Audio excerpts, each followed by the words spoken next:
Olá, boa tarde. O Supremo Tribunal Federal aprovou em sessão administrativa a realização de videoconferência nas sessões de julgamentos da Corte. Também ficou decidido que a sessão plenária presencial marcada para o dia 1º de abril seja realizada em plenário virtual. Esse é o destaque do Jornal da Justiça de hoje. E você vai ver também. Ministro Marco Aurélio, do STF, mantém validade de medida provisória sobre medidas trabalhistas durante a pandemia do novo coronavírus. Para o ministro Marco Aurélio, a edição da medida provisória pelo presidente da República em época de calamidade pública não ofende a Constituição Federal. Justiça manda ex-deputado Eduardo Cunha para prisão domiciliar por ser do grupo de risco. E ainda, veja os destaques da videoconferência do ministro Dias Toffoli com representantes das centrais sindicais para discutir medidas de proteção ao emprego durante a pandemia. E mais do que nunca agora se mostra necessário exatamente essa atuação do judiciário.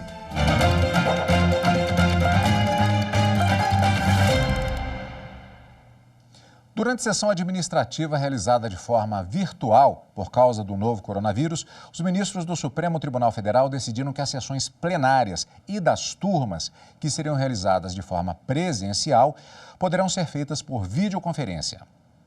A mudança entra em vigor 15 dias depois da publicação da decisão. A sessão plenária, que estava marcada para a próxima quarta-feira, também foi transferida para outra data. As alterações foram estendidas às turmas do Supremo Tribunal Federal. A resolução proposta pelo ministro Alexandre de Moraes tem como objetivo a prevenção e combate ao novo coronavírus. As sustentações orais dos advogados e da Procuradoria-Geral da República também poderão ser feitas de forma virtual. Para isso, o STF criou este formulário, onde as partes vão poder se inscrever em até 48 horas antes das sessões. As medidas adotadas durante a sessão administrativa possibilitam mais rapidez e eficácia na análise dos processos. Outra mudança é que, com a resolução, os ministros que não puderem comparecer às sessões presenciais depois da crise do coronavírus vão poder participar dos julgamentos por videoconferência. O ministro do Supremo Tribunal Federal, Marco Aurélio, negou em liminar a suspensão da medida provisória do governo federal, alterando regras trabalhistas e da saúde do trabalho. O pedido foi feito pelo Partido Democrático Trabalhista. O plenário ainda vai decidir de forma definitiva o assunto. A medida provisória editada pelo governo federal passou a valer esta semana com novas regras trabalhistas para preservar o emprego e a renda da população. Entre as mudanças que podem ser aplicadas durante o estado de calamidade pública estão a possibilidade de acordos individuais de trabalho sobrepondo aos acordos coletivos, a interrupção de trabalho pelo empregador e a prorrogação de jornada de trabalho de funcionários da saúde, mesmo em funções insalubres. No pedido de suspensão feito ao Supremo, o PDT alegou que as novas regras afrontam direitos fundamentais dos trabalhadores e que essas mudanças podem acarretar em demissão arbitrária ou sem justa causa. Para o ministro Marco Aurélio, a edição da medida provisória pelo presidente da República em época de calamidade pública não ofende a Constituição Federal e que as medidas que ainda vão ser aprovadas pelo Congresso Nacional foram tomadas para preservar os empregos nesse período de crise. A Confederação Nacional dos Transportes acionou o Supremo Tribunal Federal contra o fechamento de limites entre municípios e divisas entre estados. A arguição de descumprimento de preceito fundamental 665 tem como relator o ministro Luiz Fux. De acordo com a CNT, restringir o tráfego de pessoas e mercadorias entre as cidades viola a Constituição, além de direitos à saúde e ao transporte. Além disso, a CNT alega que o fechamento foi feito de forma indiscriminada, sem fundamento científico e fora dos critérios gerais definidos pela lei que traçou medidas gerais para a contenção do coronavírus. O ministro Alexandre de Moraes, do Supremo Tribunal Federal, suspendeu por 180 dias o pagamento das parcelas da dívida dos estados da Paraíba, Pernambuco e Santa Catarina com a União. O relator já havia deferido medida semelhante, beneficiando outros 4 estados: São Paulo, Bahia, Maranhão e Paraná. De acordo com o ministro Alexandre de Moraes, os estados que tiveram a suspensão do pagamento da dívida provaram não ter condições de cumprir a obrigação com a União por causa do atual momento considerado extraordinário e imprevisível por causa da Covid-19. Os governos deverão comprovar que o dinheiro está sendo destinado integralmente às secretarias de saúde para ações de combate à pandemia. O ministro destacou que o momento é de destinar recursos públicos para amenizar os graves riscos à saúde da população e ainda determinou que durante 180 dias a União não pode aplicar punições aos estados como um bloqueio de transferências da União. A Associação Brasileira de Locadoras de Automóveis questiona no Supremo Tribunal Federal alguns decretos estaduais e municipais que suspenderam o funcionamento de empresas locadoras de veículos automotores por causa do combate ao coronavírus. A associação informou que esse tipo de serviço é essencial e que não pode ser interrompido, uma vez que o deslocamento de pessoas é de interesse público. Afirmou ainda que, para evitar aglomerações, foram impostas restrições ao transporte coletivo que atingiram diversos trabalhadores, inclusive profissionais de saúde. A relatora da ação é a ministra Rosa Weber. E o ministro Gilmar Mendes, do Supremo Tribunal Federal, deu prazo de 72 horas para que o Congresso Nacional e o Tribunal de Contas da União se manifestem sobre a ampliação do acesso ao benefício de prestação continuada, o BPC. A Advocacia Geral da União entrou com ação no STF pedindo a suspensão da regra que amplia os critérios para o recebimento do benefício. O BPC é pago a idosos acima de 65 anos e pessoas com deficiências sem condições financeiras para se manterem sozinhas. O aumento da renda mínima passou de 25% para 50% do salário mínimo. Para a AGU, a pandemia do novo coronavírus é mais um fator que aperta o orçamento do governo federal. O impacto aos cofres do governo é estimado em 200 milhões de reais nos próximos 10 anos. O ministro Gilmar Mendes, relator da ação no Supremo Tribunal Federal, só vai decidir sobre o tema depois de manifestação do TCU e do Congresso. Superior Tribunal de Justiça define que devedores de pensão alimentícia no Ceará devem cumprir prisão em regime domiciliar por causa da pandemia do novo coronavírus. O pedido foi feito pela Defensoria Pública do Estado com base na recomendação do Conselho Nacional de Justiça, que torna imperativa a libertação de todas as pessoas em situação de risco de contágio pelo vírus Covid-19. A Defensoria destacou que manter os presos por dívidas alimentares no sistema carcerário em meio à atual pandemia violaria diversos direitos fundamentais. Ao aceitar o pedido, o ministro do STJ, Paulo de Tarso Sanseverino, ressaltou que as circunstâncias enfrentadas pelo país são excepcionais e que a recomendação do CNJ busca evitar grandes aglomerações em unidades prisionais insalubres, onde há dificuldade para garantir procedimentos mínimos de higiene e também isolamento rápido daqueles que apresentam sintomas do novo coronavírus. As condições de cumprimento da prisão domiciliar vão ser definidas pelos juízes estaduais, inclusive até quando deve se manter a medida. E nesta sexta, o ministro Paulo de Tarso Sanseverino, do Superior Tribunal de Justiça, estendeu a liminar a todos os presos por dívidas alimentícias no país. O pedido de extensão no habeas corpus foi apresentado pela Defensoria Pública da União. A juíza substituta da 13ª Vara Federal de Curitiba, Gabriela Hardt, decidiu hoje enviar o ex-deputado federal Eduardo Cunha para o regime de prisão domiciliar enquanto durar a pandemia do novo coronavírus. O ex-presidente da Câmara tem 61 anos e se enquadra no grupo de risco. Segundo a juíza, a decisão é absolutamente excepcional e vale apenas enquanto houver a pandemia. Gabriela Hardt determinou que Eduardo Cunha seja monitorado com tornozeleira eletrônica. Com o avanço do coronavírus no Brasil, o Procurador-Geral da República, Augusto Aras, pediu ao Supremo Tribunal Federal que os 51 milhões de reais apreendidos pela polícia em um apartamento usado pelo ex-ministro Gedel Vieira Lima sejam utilizados no combate à doença. O argumento do Procurador-Geral da República, Augusto Aras, é de que o Brasil precisa conter o avanço do vírus de forma emergencial. Os 51 milhões de reais citados no pedido feito ao Supremo Tribunal Federal foram encontrados em um apartamento em Salvador. Gedel Vieira Lima está preso desde 2017. A defesa dele entrou com um pedido na Justiça para que o ex-ministro fosse solto por conta do risco de contaminação pelo coronavírus. Antes, os advogados de Gedel queriam que ele fosse para o regime semiaberto. Mas o ministro Edson Fachin entendeu que a defesa do ex-ministro deve provar a devolução do dinheiro e o pagamento da multa de mais de R$ 1.600.000 por danos morais coletivos. O juiz da 25ª Vara Cível de Brasília determinou em decisão liminar que a União Educacional do Planalto Central emita imediatamente uma declaração provisória de conclusão de curso e marque a colação de grau antecipada de 5 estudantes de medicina que estão no final da graduação.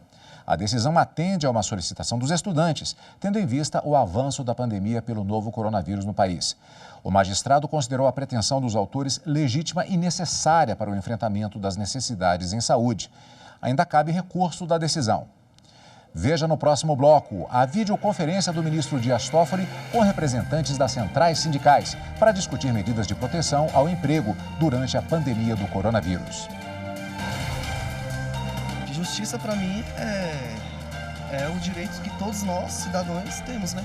De exercer, ter nossos políticos lá lutando pela gente.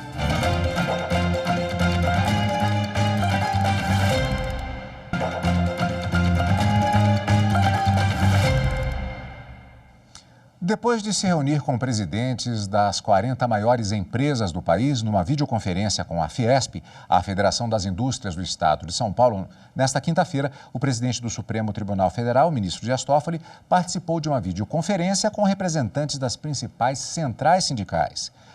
Os sindicalistas e o ministro Dias Toffoli salientaram a prioridade de se preservar vidas durante a crise do coronavírus.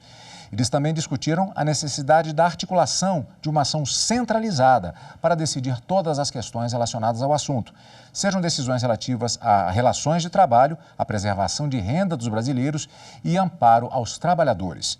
O ministro Dias Toffoli afirmou que o Supremo tem um papel de moderador nos conflitos federativos e que o Judiciário está atento para fazer cumprir a Constituição.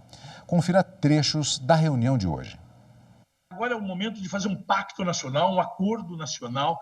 Nós podemos fazer um acordão geral e depois cada setor vem baixando esse acordo até chegar em nível de município.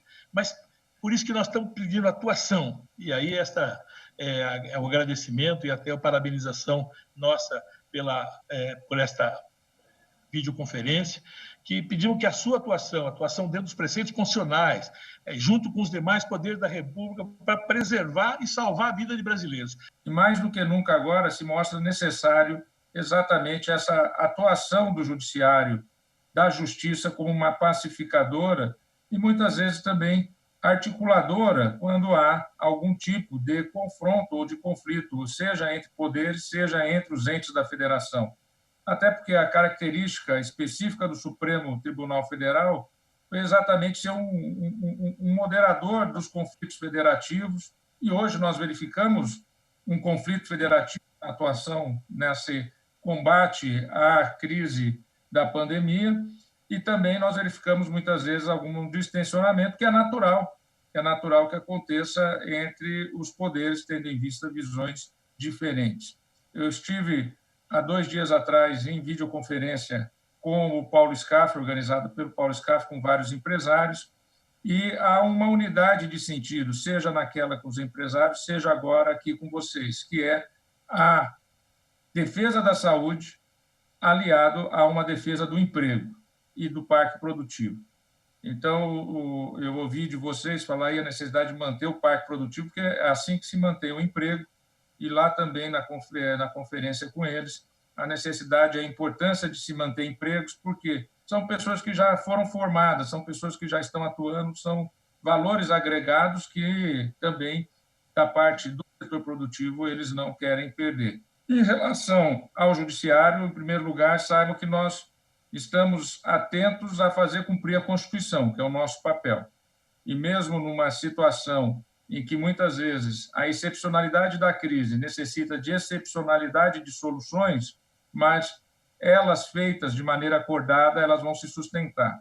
Então, isso tem sido sempre o que eu tenho dito. Se nós fizermos as coisas acordadas para enfrentar esse drama que passa toda a sociedade brasileira, nós vamos ter maior sustentabilidade. Nós temos trabalhado nesse sentido. Em relação especificamente a essas questões da área do mundo do trabalho e da defesa do sindicalismo e das garantias do cidadão, do trabalhador, tenho certeza que o Supremo vai atuar no cumprimento da Constituição nos limites da Constituição. Saibam disso. Durante toda a conversa, a principal preocupação foi com as medidas provisórias que, segundo as centrais sindicais, estariam reduzindo direitos trabalhistas. O deputado Paulinho da Força lembrou que o presidente Dias Toffoli já atuou nas negociações da MP 927, que permitia a suspensão de contratos de trabalho. Eu quero te agradecer pela sua atuação com relação à medida provisória 927. A sua atuação, acho que foi a mais importante delas para poder fazer com que o governo voltasse atrás e mantivesse... Você me ligou logo cedinho. Te acordei, né? É bom os amigos aí, os companheiros saberem. O Paulinho me acordou cedinho naquele... O presidente, falei com ele, e depois, evidentemente, vários outros atores também entraram em ação. Mas, realmente, depois eu comento um pouco isso aí, mas o Paulinho foi que alertou para o artigo 18 imediatamente, pela manhã. Então, quero te agradecer pela tua atenção, pela deferência que teve e a tua atuação muito firme. Eu acho que a sua palavra foi providencial para fazer com que o governo pudesse ter voltado atrás. Porque ali seria um caos, né? Eu acho que nós teríamos um verdadeiro inferno no Brasil se mantivesse aquele acordo, aquele artigo. Quando o Paulo me ligou, como eu disse, entrei em contato já diretamente, né, com a equipe do Paulo Guedes, alertei eles num tom até bem forte, dizendo que aquilo ali não tinha, né, nenhum tipo de viabilidade, que aquilo ali cairia no Supremo Tribunal Federal, e depois falei diretamente com o próprio presidente a respeito disso. E o presidente, rapidamente depois, mais adiante, ele soltou um Twitter dizendo que estaria alterando, suspendendo esse artigo 18. Há outras questões que estão nessa MP, pelo que eu tenho conhecimento, eu não sei o detalhe, mas o presidente colocou o Rogério Marinho, o advogado-geral da União, e o ministro da Secretaria de Governo e da SAGE, o Jorge, eles estão preparando aí uma medida que, basicamente, parece que substitui essa atual medida provisória, viu, Paulinho? Seria bom, Paulinho, você dar uma palavra com o Rogério Marinho a respeito disso, para ver como é que está andando isso. Vou ligar para ele, ministro. Fala com ele. Eles estão trabalhando nisso.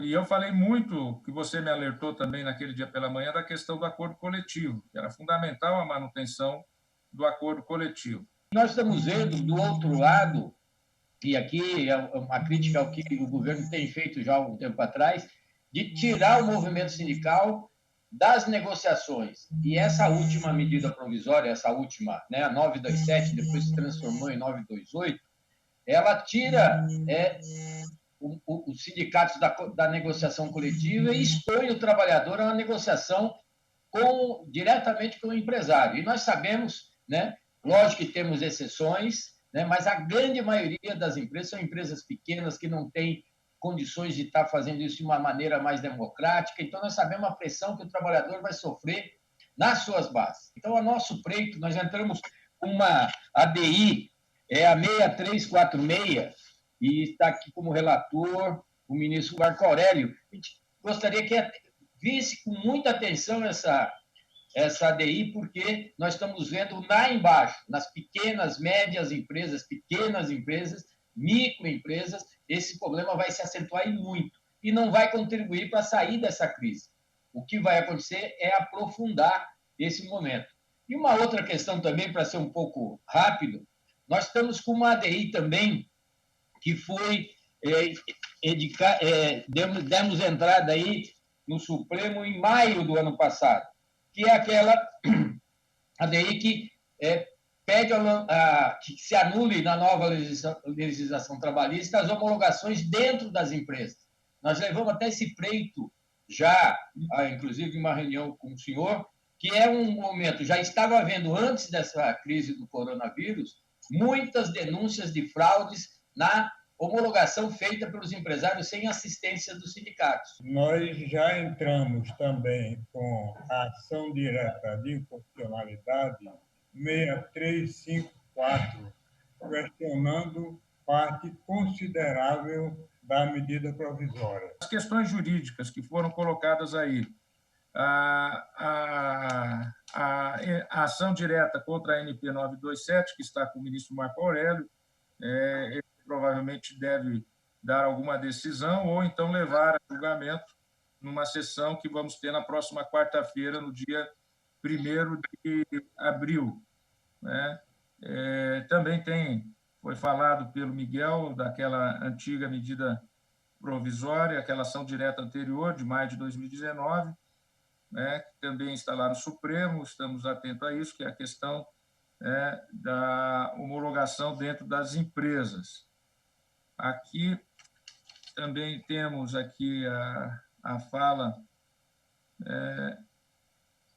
também o Sérgio Nobre também falou de criar um fórum, né, com a participação da sociedade civil, os riscos de perda de emprego na micro e pequena empresa. Pelo que eu conversei com o Rogério Marinho, ele está trabalhando numa proposição de uma MP nova, estabelecendo critérios diferenciados para as micros e pequenas empresas, a respeito do auxílio e do apoio. Né? Deixa eu ver aqui do que eu anotei.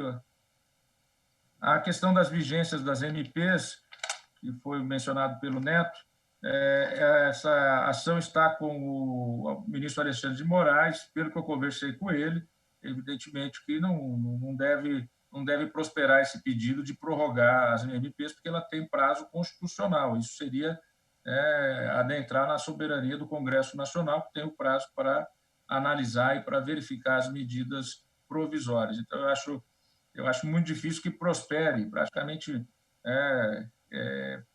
não é possível responder pelos colegas, mas há temas que a sensibilidade nós podemos dizer que é praticamente certo que esse pedido que foi feito pela Advocacia Geral da União de prorrogar as MPs não prospere, não vai prosperar. No próximo bloco, o presidente do Supremo, o ministro Dias Toffoli, discute com as centrais sindicais medidas que estão sendo tomadas para o país não parar. Eu volto já já. Acho que a questão do respeito ao outro, a parte de você ser justo realmente com o outro, eu acho que envolve muita ética.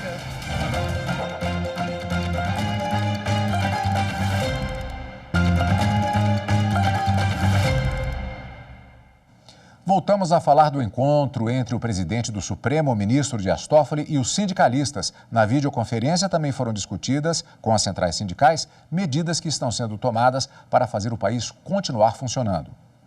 Nós estamos muito preocupados com o risco da perda nessa crise dos empregos e das nossas empresas, em especial as micro e pequenas, que no Brasil são responsáveis por mais da metade dos empregos no país. As empresas não sabem se fecha totalmente, se dá férias, se trabalha parcialmente. É evidente que nós temos que dialogar muito com a área econômica, e não só com o governo, mas na área econômica, porque você dizer que resolve esse problema cortando salário, diminuindo remuneração também no serviço público, isso é economia que não vai resolver coisa nenhuma. Né? Eu tenho dito isso, tenho conversado, não só na defesa do setor do trabalho privado, mas também do serviço público. Porque tive a oportunidade também de falar com o deputado, o presidente Rodrigo Maia, você também dizer que vai cortar no serviço público, que isso é uma economia importante, etc., a gente sabe que isso daí é economia de miséria, porque isso daí não vai resolver nenhum problema. O que tem que fazer realmente é o Estado fazer um grande pacote de auxílio. A própria Argentina, que tem situação, do ponto de vista fiscal, muito mais complicada do que o Brasil, ela está dependendo do Fundo Monetário Internacional, ela está fazendo um enorme pacote de auxílio ao empregado, ao trabalhador, às pessoas mais necessitadas. E o Brasil, que tem... o Brasil não tem a condição dos Estados Unidos, que é emitir moeda. Os Estados Unidos emite moeda sem problema de inflação, porque a moeda é diluída em todo o globo terrestre. Então, os Estados Unidos emitir moeda não é problema. No Brasil, pode vir a gerar inflação no futuro. Mas, nesse momento de recessão, nesse momento que se avizinha, alguns já falam em recessão, no crescimento zero, né? Os mais otimistas hoje falam em crescimento zero e já vários falam em recessão, desemprego e altos índices. A única saída realmente é o governo, né? E especialmente a área da economia, e aí tem que se fazer realmente um convencimento de que é necessário um pacote de ajuda a todo o setor, né, produtivo, o setor trabalhador, todos, né, o setor agrícola, todos que necessitam para que nós possamos, né, enfrentar esse momento e a economia continuar rodando, a economia continuar girando. Os representantes das centrais sindicais agradeceram a intervenção do ministro. O presidente do Supremo, o ministro Dias Toffoli, disse que está aberto ao diálogo e defendeu uma ação coordenada para que se possa estabelecer um protocolo de ação de enfrentamento à crise provocada pelo coronavírus. Eu acho que ainda falta centralidade, como foi dito aqui. Eu ouvi isso de vocês, acho que todo mundo já percebeu. Está faltando assim um comitê gestor dessa crise, um comitê que possa... A questão da saúde é uma coisa, a questão de todas as outras áreas de governo, que, por exemplo, o Braga Neto é o gestor, né, o ministro da Casa Civil, o general Braga Neto, ficou como o gestor de um gabinete de crise que reúne todos os ministérios para todas as áreas, também tem uma certa característica, mas está faltando um comitê mesmo, técnico, gestor, que possa estabelecer protocolos de ação. Como manter, por exemplo, no caso de São Paulo, vamos falar aí de São Paulo, como manter a Sabesp funcionando, a Eletropaulo funcionando, né? E no Brasil, como foi dito por um dos companheiros aí, a questão relativa ao fornecimento de água, luz, a internet, né? O Adilson tocou nesse ponto. Como manter isso? Nós temos que ter esse diálogo com o setor produtivo e com o setor que vai lá trabalhar, para que não aconteça, como recentemente eu vi na imprensa, na Itália, alguns setores de funções essenciais indo à greve, porque não estavam com segurança de ir trabalhar, não estavam com tranquilidade de ir trabalhar, né?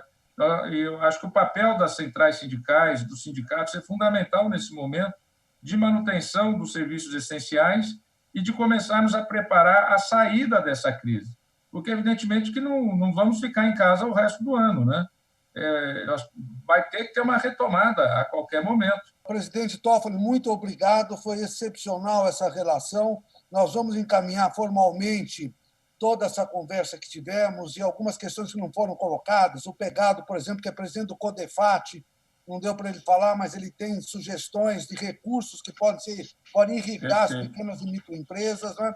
Nós vamos encaminhar o mais breve possível e aí combinamos um segundo passo. Muito obrigado, presidente. Obrigado, amigos, pela participação. A minha vontade realmente é de procurar o presidente. Eu sei que muitos aí fizeram críticas, né? Natural que isso ocorra, visões diferentes faz parte, mas do ponto de vista da nossa atuação como chefe do Poder Judiciário, nós temos que sempre trabalhar com o diálogo e com o interlocutor que está lá. E o interlocutor que está lá, ele está legitimado, ele é o presidente da República, e vamos dialogar com ele, vou procurar levar ele. Eu acho que ele tem uma preocupação com o trabalhador e, inclusive, com os autônomos, com a economia informal. Então, há uma sensibilidade ali que nós temos que trabalhar para que possa ter uma atuação de uma maneira coordenada e estabelecendo protocolos. O Jornal da Justiça fica por aqui. Eu volto em instantes com o programa especial Coronavírus. Continue com a gente. Até daqui a pouco.